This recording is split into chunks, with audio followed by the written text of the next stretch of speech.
Let's divide 448 by 2. Hey, awesome learners! Waving hand, don't forget to hit that subscribe button and ring the bell for more fun math adventures.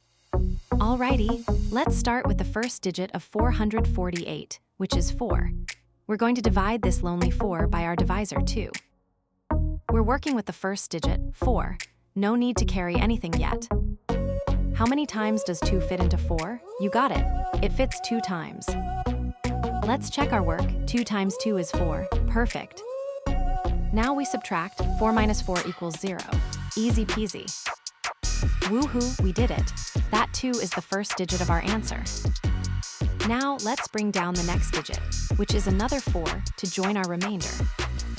Okay, math explorers, we've brought down the next digit 4, so now we have 4 again. Let's divide this 4 by 2. We're using the 4 we just brought down. No carryover from the last step. How many times does 2 go into 4? Sing it loud, it's 2 times. Let's multiply to check. 2 times 2 equals 4, nailed it. Time to subtract. 4 minus 4 equals 0, so smooth. You're crushing it. That 2 is the next digit in our answer. Get ready for the last digit. Let's bring down the 8. Last step, team, we've brought down the 8. Now we need to divide 8 by 2. We're focusing on the 8. No digits to carry over this time. What's 8 divided by 2? Shout it out, it's 4. Let's check. 4 times 2 equals 8. Fantastic. Subtract we must. 8 minus 8 equals 0. We're almost done. Yes, we did it. That 4 is the last digit of our answer.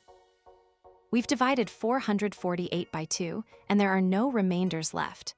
We're all done. We found out that 448 divided by 2 is 224.